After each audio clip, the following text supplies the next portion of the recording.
अच्छा, इस टेंट की बुकिंग करते समय कुछ लोग ऐसा एकदम अपना मजबूरी सुना कर आएँगे कि बस जैसे भी हो शादी पार लग जाए। लेकिन जब उसके दरवाज़ा पर जाते हैं, तब क्या मुश्किल आता है? वही व्यक्ति जो आपके पास बुकिंग के लिए आता है तो अपना मजबूरी सुनाता है और उसके दरवाज़ा पे जाते हैं, तो क्या-क्या आपको झेलना पड़ता है? हाँ, बिल्कुल। देखिए, एक बात जो अभी पूछे ना, बहुत बड़ा बात है। देखिए, जो व्यक्ति अभी मेरे पास आता है कि मेरे घर में शादी है, तिलक है, वो व्यक्ति आएगा जब बोलेगा कि आप, जब लड़की का शादी हो या लड़का का शादी किसी का हो, वो बोलेगा का कि आप, आपका बेटी नहीं है, आपका बहन नहीं है, आपका भतीजा नहीं है, आपका भाई नहीं है। ऐसा-ऐसा मजबूरी सुना करके और लोग काम बुकिंग करवाता है। जैसे बुकिंग में तो डिटेल्स लिखा हुआ है, हाँ, डिटेल्स उतना देखिए, उतना जो मटेरियल भी दे मटेरियल लिखा हुआ है उसका कोई मतलब नहीं रहता। अगर टेंट वाला जो सामान लिखा है अगर उससे काम करवाए तो टेंट वाला के बिल्कुल कोई तकलीफ नहीं है। अभी बुकिंग करते समय बोलेगा कि सिर्फ मेरा घर देख रहे हैं जैसा है जो भी है उसी को सजा देना है, लाइट लरी लगा देना है।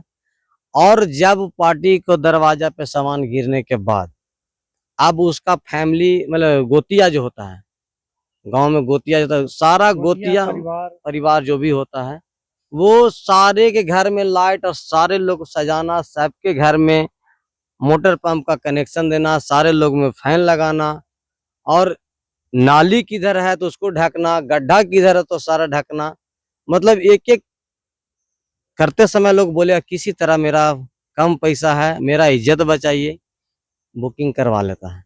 और करने के दौरान अगर एक फैन मेरे से कम जाए तो आदमी दिमाग में लगा लेता है कि इसको पैसा, एक फैन का दाम होता है 3000, काटेगा 8000।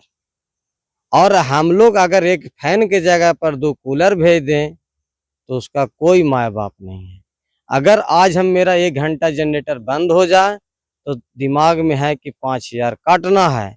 अगर पार्टी के दरवाजा पे चल गया, उस घर में मोटर पंप नहीं चल रहा है, मिक्सी नहीं चल रहा है, फैमिली पटना से आए हैं तो टाटा से आए हैं, उसको गर्मी लग रहा है, तो उसको फैन चलाने के लिए जनरेटर चला दें 5 घंटा, तो वो मेरा तेल जल रहा तो मेरा कोई उसका ही नहीं है। अच्छा, एक और फैशन चला है इस समय कि मतलब 4 दिन का अगर शादी है, तो घर में 4 दिन लाइट जनरेटर चलना चाहिए और बाजा तो ज़रूर बजना बाजा चाहिए। बजना चाहिए। अभी बताइए लिखाते समय कुछ नहीं वैसा बात बोलेगा और जैसे नज़दीक टेंट सामान गिरा तो सामान गिरने के देखिए बाजा का बात बोले कि अगर हम सामान गिराते हैं टेंट का तो वो आदमी ऐसा नहीं पूछेगा कि आप जनरेटर लाए कि नहीं, बिछावन लाए कि नहीं। सबसे पहला क्वेश्चन रहता है उसको कि बाजा लाए कि नहीं। हुँ। व्यक्ति सबसे उस घर से 10 लोग का बुकिंग करते समय एक व्यक्ति बोलता है, लड़का का लड़की का चाचा बाप जो भी भाई। लेकिन बुकिंग जब काम के दौरान उसके घर में 75 परिवार है, बहनोई 5 गो, फूफा 4 गो, मौसा 2 गो, चाचा, मतलब सारे लोग जो है सब से मालिक बन गए। इतना बड़ा मालिक कि वो तो जो करने वाला तो मजबूरी सुना कर रहा है। उन लोग तो जो है से कुछ बोल नहीं पाएगा। और फैमिली में जो आएगा सो सब जो है से इतना बड़ा मालिक बन जाएगा, इधर ऐसा नहीं किया, उधर वैसा नहीं किया, मेरे गाँव में तो ऐसा हो जाता, मेरे गाँव में ऐसा टेंट लग जाता। और आप तो कुछ नहीं किए हैं, पैसा देने लायक नहीं है। और वही घर वाला जो है से कुछ-कुछ जो है शब्द को जो है से लोड ले लेता है। और हम लोग टेंट वाला को लास्ट में काम होने के बाद खामियाँ निकालना शुरू करता है और इसके बाद पैसा काटने का दिमाग लगा लेता है।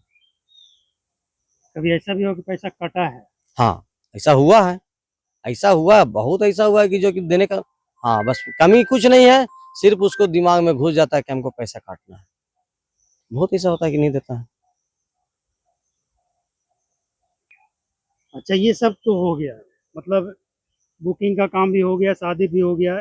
इसके बाद आपको पेमेंट लेना है, कुछ बकाया रह गया, तब इसके बाद क्या होता है? बकाया रह गया वो कब मिलेगा, कैसे मिलेगा? हाँ, देखिए, टेंट खोलने के बाद पहला नंबर तो उस दिन हम लोग प्रयास करते हैं कि नहीं उससे उस व्यक्ति से पैसा लें।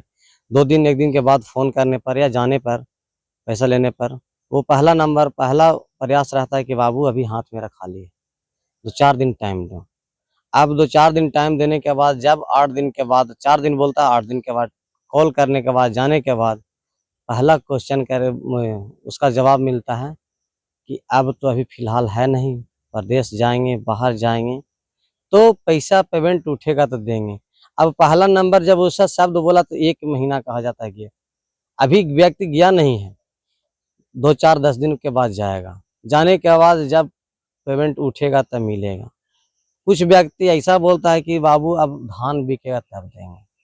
धान बिक गया, जब उसके घर गए, धान बिकने के बाद बोला कि दुकानदार जो धान लिया है वो पैसा नहीं दिया है, वो कुछ दिन के बाद देगा।